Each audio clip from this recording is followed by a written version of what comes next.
अवैध रेतीविरोधात नांदेड पोलिसांची धडक कारवाई, तब्बल 2 कोटी रुपयांचे साहित्य जप्त।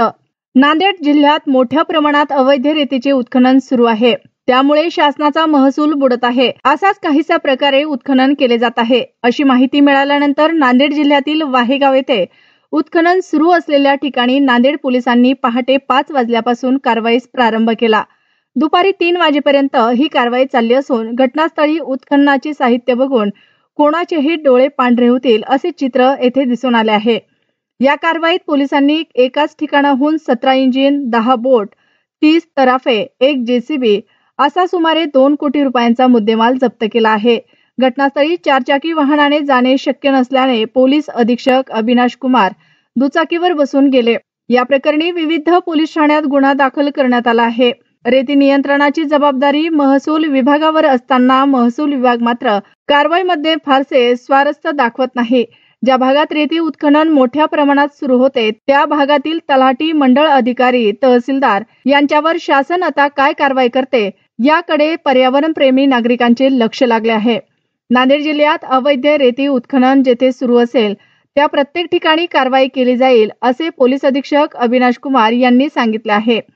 एकूणच या धडक कारवाईने शासनाला चुना लावणाऱ्या रेती माफियांचे धाबे दणाणले आहेत। काय पोलीस विभागाने कारवाई केली, कुठे केली आणि किती माल जप्त?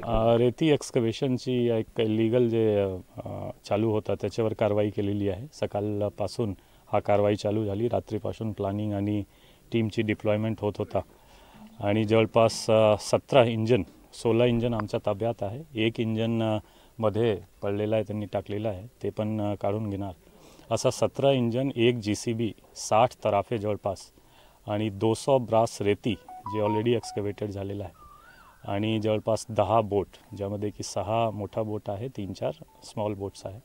असा हा मुद्देमाल आम्ही जप्त केलेला आहे आणि ह्यामध्ये जे काही इन्व्हॉल्व राहणार असा 3-4 गुन्हे दाखल करायला लागेल। 3-4 गुन्हे वेगवेगळ्या पोलीस स्टेशनमध्ये दाखल करणार आणि हा ऑपरेशन जवळपास हा ब्रिजपासून जे म्हणतो कालेश्वरपासून राहटीमध्ये पण स्टार्ट केला होता आणि पेनूरपर्यंत जे हा पूर्ण एरिया आपण सॅनिटाईज केलेला आहे। सध्या एकही त्यामध्ये बोट किंवा इलिगल इंजन चालणार नाही असं नियोजन केलेलं आहे आणि यापुढे सुद्धा असा कारवाई चालू राहणार। जे काही इलिगल एक्सकव्हेशन करत आहे, ट्रान्सपोर्टेशन करत आहे, त्यांना आव्हान राहणार की तुम्ही असं करू नका, अदरवाईज जे काही ऑनर, इन्व्हॉल्वमेंट, कॉन्ट्रॅक्टर सर्ववर कारवाई होईल आणि आमची टीम चांगली कारवाई केलेली रात्रीपासून ते हा गुन्हा कारवाईमध्ये होता, त्यांचे मी अभिनंदन करतो।